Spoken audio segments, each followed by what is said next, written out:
Mr. Meddle has a surprise. Mr. Meddle once went to stay with his Aunt Jemima, who was very strict with him. She thought it did him good, and no doubt it did, but Meddle didn't like it at all. His Aunt Jemima did a lot of good works.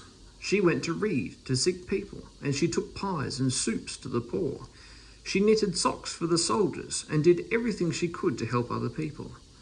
When Meddle came to stay with her, she made him help her. "You can surely do a bit of knitting," she said. "It's easy enough." But poor Meddle somehow managed to get the wool all tangled round him and lost his needles.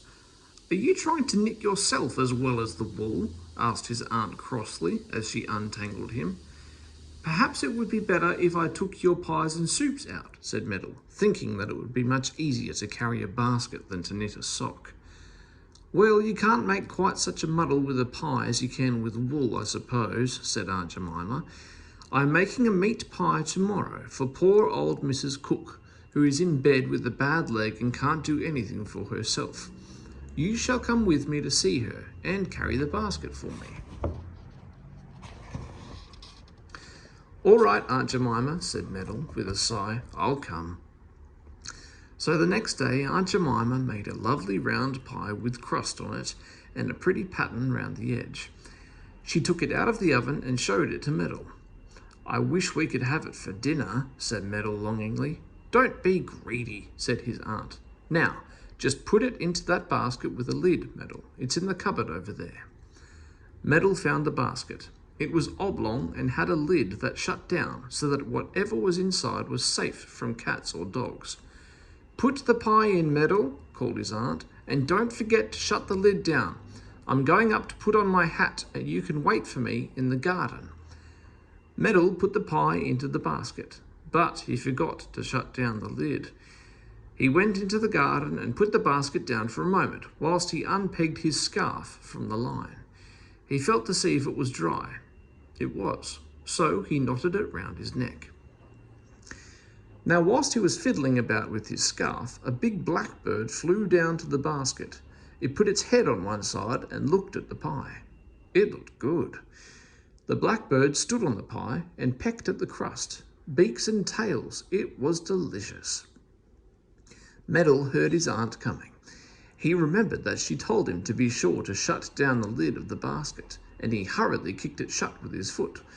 He didn't see the blackbird inside. The surprised bird found itself shut in. It went on pecking at the pie, planning to fly out as soon as the lid was opened. "Meddle, aren't you ready?" cried Aunt Jemima. "Come along now, you always seem to keep me waiting." Meddle picked up the basket and ran down the path to join his aunt. Come along," she said. "We shall miss the bus." "Oh, are we going to catch the bus?" said Meddle, pleased. He always liked to ride in the bus or the train. "Oh, good." He trotted along beside his aunt, swinging his basket, looking out for the bus. The blackbird inside didn't at all like being swung about like that. It gave a loud cheep. Meddle was most surprised. He looked down at the basket, but the blackbird said no more for a while. Meddle and his aunt came to the bus stop.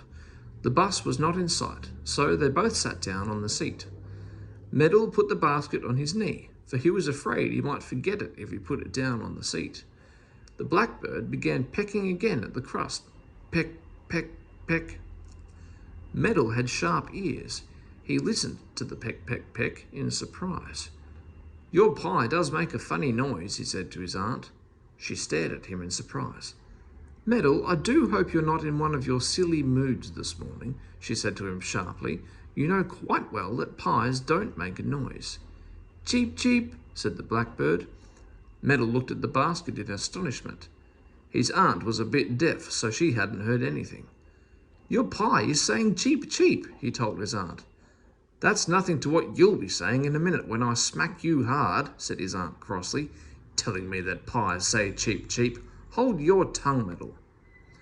The blackbird thought it would sing a little song. So it swelled out its black throat, opened its yellow beak, and trilled out a dear little tune. "Tira, tira, Judy, Judy, do it." Aunt Jemima, I do wish you'd carry this pie yourself, said Meddle, beginning to feel alarmed. It's beginning to sing now. Meddle, if you don't stop telling me ridiculous things, I'll box your big ears, said his aunt in a real temper. Pies that sing? What next? Luckily for Meddle, the bus came along at that moment and they got in. Meddle badly wanted to put the basket down on a seat, for he was beginning to be afraid of it now. But the bus was full, so he had to take the basket on his knee once more. The blackbird was rather frightened by the noise of the bus, so it didn't cheep or sing for a while. But when the bus stopped, it gave a loud whistle. It was so loud that Aunt Jemima heard it. She turned to Meddle at once. Stop whistling. A bus is not the place to whistle in. I didn't whistle, said poor Meddle. Well, who did then? Said his aunt. The pie did, said Meddle. His aunt glared at him. Meddle, will you stop trying to be funny? First you tell me the pie cheeps, then you say it sings, and now you say it whistles. You'll be telling me it can fly next. Well, the blackbird took into its head to flutter its wings and try to fly out of the basket at that moment. Meddle heard the fluttering wings in horror. Why, the pie was really doing what his aunt had said. It was flying round and round the basket. Meddle began to tremble like a jelly, and his aunt felt him shivering against her. Meddle, do keep still. You are making me feel all funny, shaking like that. Whatever is the matter with you this morning? It's the pie, said poor Meddle. It's flying round the basket now. Aunt Jemima thought Meddle must be going mad. She was very glad when the bus stopped and they got out. Mrs. Cook's house was quite nearby. Meddle carried the basket there and thankfully put it on the table. Old Mrs. Cook was in bed and she stared greedily at the basket. She felt sure that something good was in there. Good morning, Mrs. Cook. I hope you are better, said Aunt Jemima. I've brought you a pie. I can't think what's the matter with Meddle this morning, because he keeps saying that my pie cheeps and sings and whistles and flies. The blackbird whistled loudly again. Aunt Jemima thought it was Meddle, and she smacked him. Now, don't you dare to tell me that was the pie again, she scolded. Open the basket and put the pie on a plate. But Meddle simply didn't dare to open the basket and touch that pie. He stood there, staring at his aunt, and she thought that really he must be going to be ill. So she opened the lid herself in a rage, and out flew the big blackbird and circled round her head. Aunt Jemima gave a scream. Mrs. Cook squealed for all she was worth, and Meddle tried to run for the door and fell headlong over a stool. He got up and looked sternly at his aunt. You bad woman! You cooked a blackbird in your pie! You bad woman! I suppose you remembered the 24 blackbirds that were baked in a pie, and you caught one and put it in. No wonder that pie sang and whistled and flew. Aunt Jemima, I'm surprised at you. And for once in a way, his aunt hadn't a single word to say. She just couldn't make it out at all. Meddle looked into the basket and then took out the pie. The bird had pecked an enormous hole in the crust. Look there, said Meddle, pointing to the hole.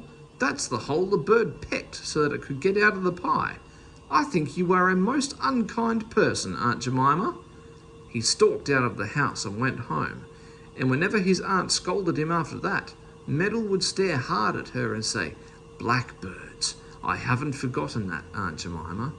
And his Aunt Jemima wouldn't say a word more.